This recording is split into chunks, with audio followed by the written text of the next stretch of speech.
Okay, ladies and gentlemen, today we do triple strategy. My first thought was I need a better Inpulsa for my build.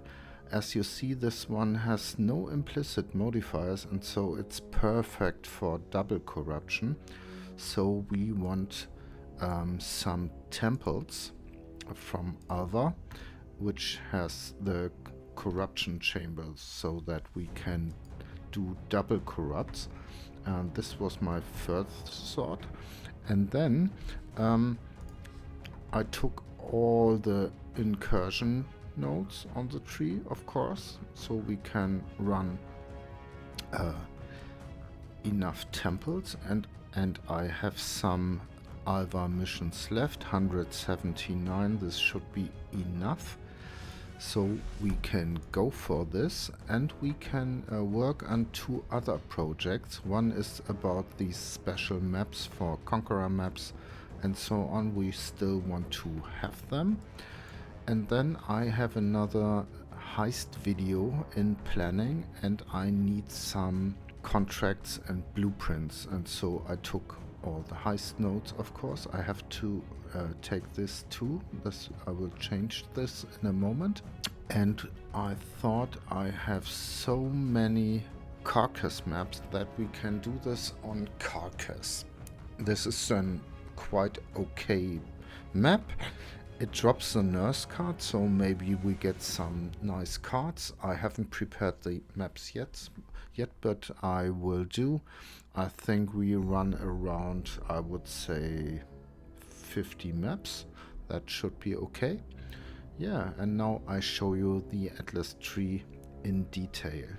To run Alva missions to get those temples, which you can sell, by the way, and they sell quite well and quite quick, you have to take some nodes on the tree.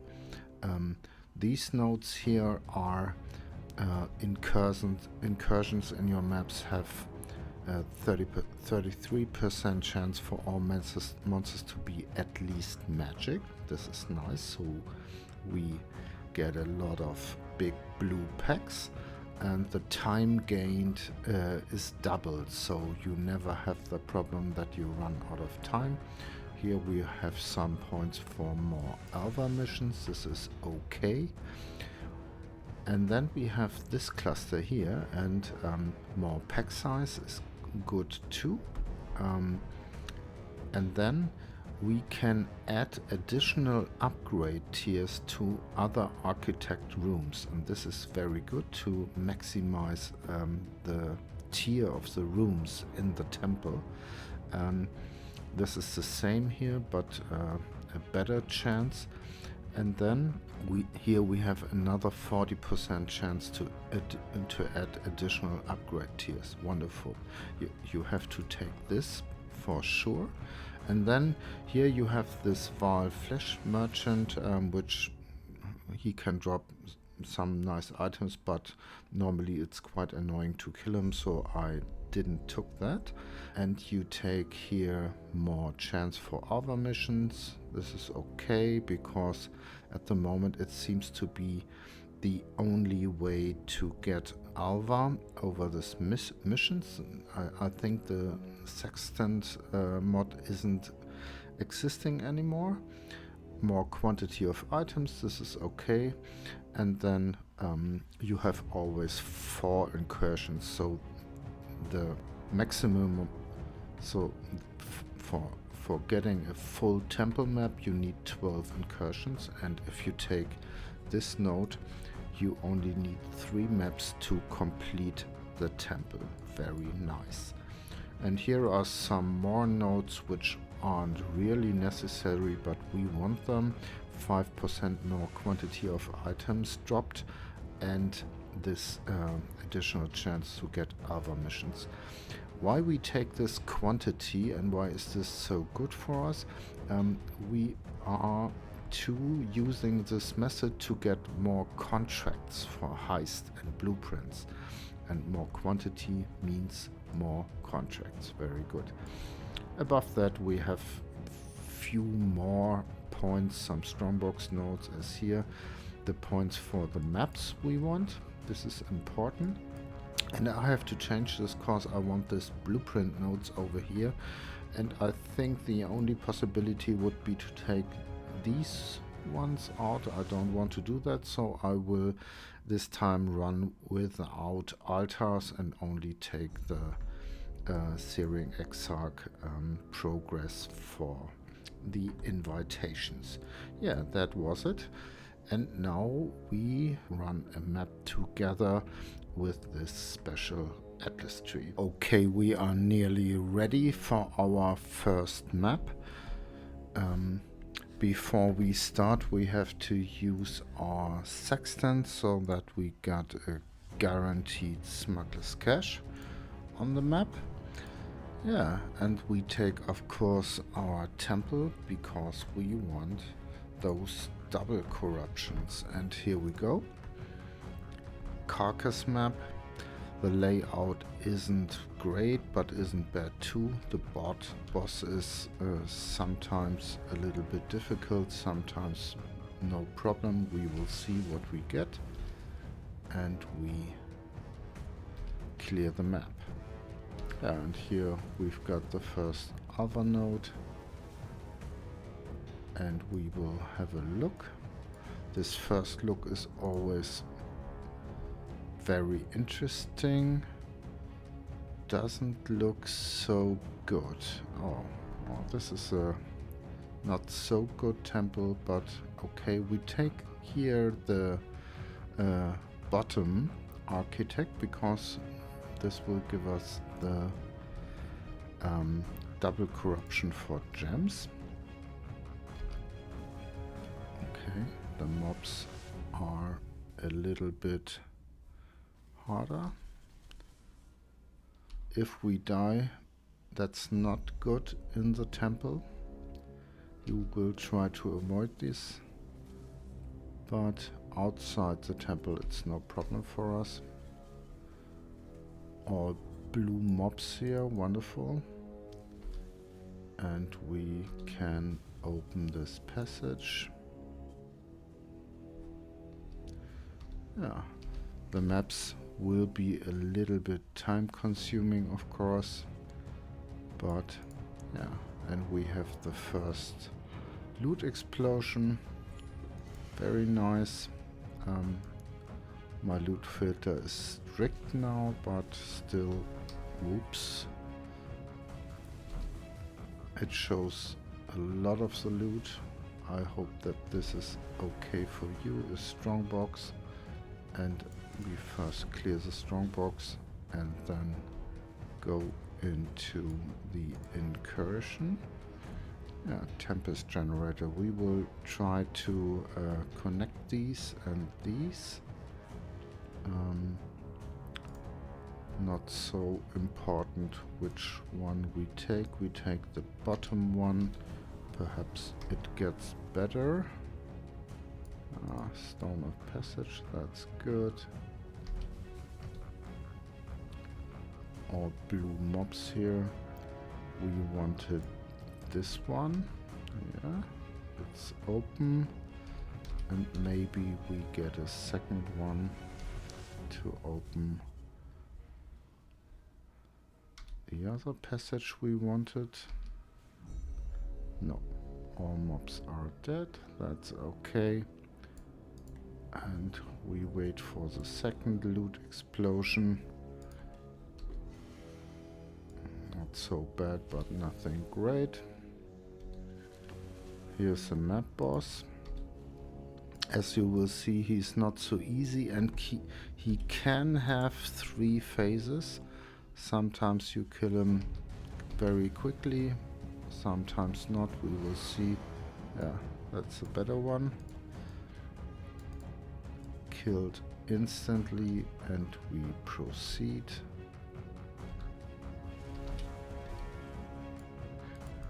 Take the loot. There is another incursion over there.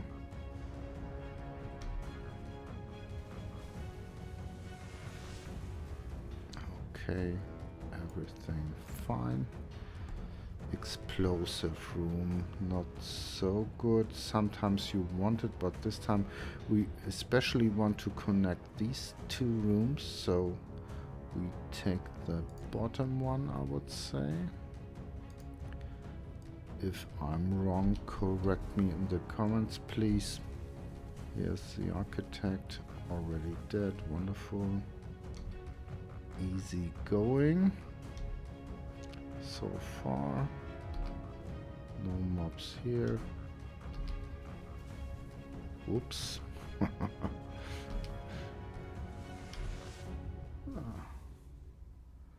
And we nearly cleared it. There's another stone of passage. We just use it and are out. Third loot explosion. Not so great. No, this is not an interesting amulet. And we go ahead. And when I'm done with this map, you see it's not as fast as going for dunes, but it's okay. I like it most of the time. When I'm done, I will do the other 39 maps and then report back to you. There's our smuggler's cache.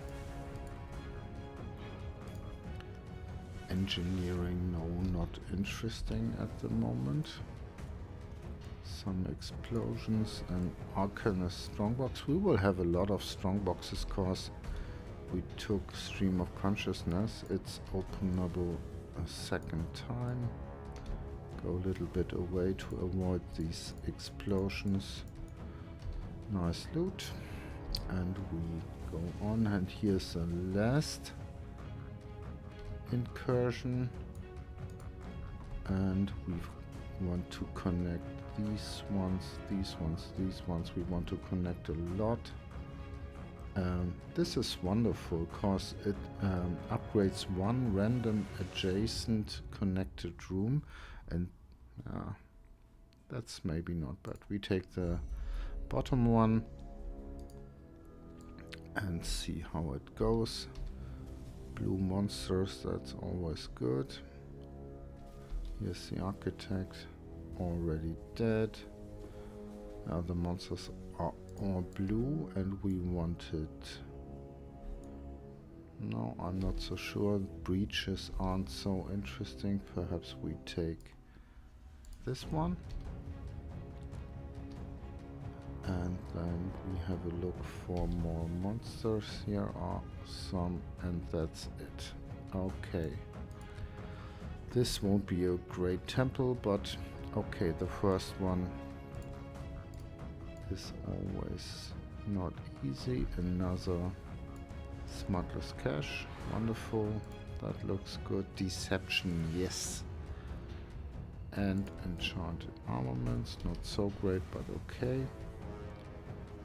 We clear the rest of the map, and I think we are done nearly. There are some corridors left down here, and now that's it.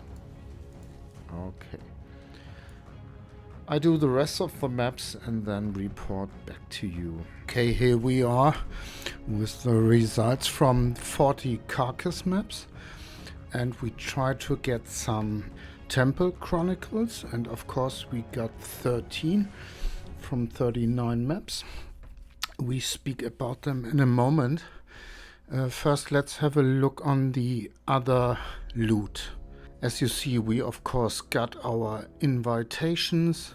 We got some really nice drops, a nurse card for example. This Price of Loyalty is a quite good card too, goes for around 145 chaos. We have a Voidborn Reliquary Key, a Badge of the Brotherhood, which is I think around 70 chaos. These gauntlets are around 20 chaos, I think, not so great. Some okay divination cards and some currency as always. We tried to get these special maps, Shaper, Guardian and Conqueror maps, and we got quite a few. The chance for dropping seems to be around 20%, so every 5th map. And then we tried again Stream of Consciousness with all these heist nodes. Here, these ones, and this worked really well. As you see, we got a lot of this really good contracts, only deception and perception, a lot of blueprints, 2 of them fully revealed, some rogue markers, really nice, and we nearly got our maps back. So this part of our test was really absolutely okay. Let's talk about the chronicles we got, the Alva Temples. I will show you first what you can expect when you do them. As you see, we are here at poelab.com,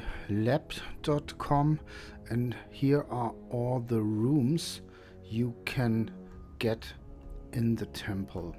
And there are only 2 which are interesting, and only the level 3 version.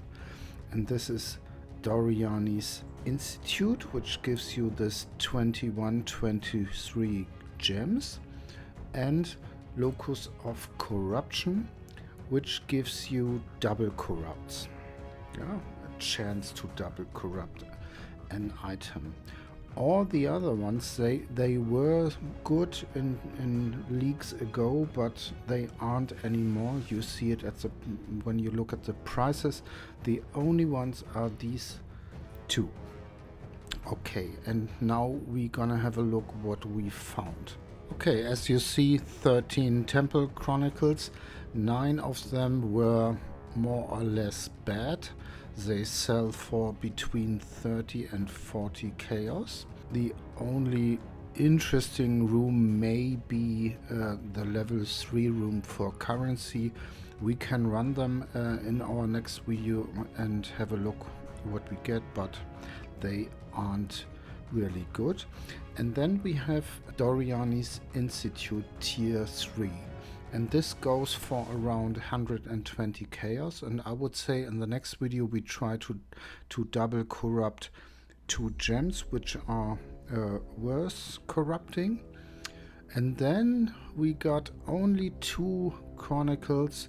I think that was quite unlucky, which have this Locus of Corruption level 3, and we wanted to double corrupt some Inpulsas, so we can double corrupt 2 of them, but the chance is only 25%, so we have to be lucky there.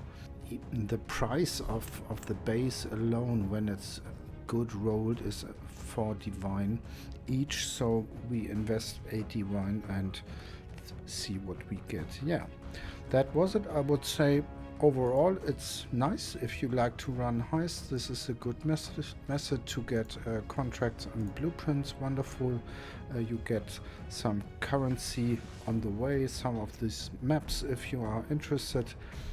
And the temples, yeah, it's a grind, really. That took me some hours to run all these 40 maps, because it's a little bit time consuming. But, and this is important, we nearly invested nothing. Yeah, we only took our tree, the maps, the carcass maps I farmed myself, and we hadn't. I only rolled them rare with good quant and go. Just alch and go, wonderful. And so, for no investment, the things, the loot we got is really good, I would say. Okay, then see you in the next video when we have a closer look on those Temple Chronicles.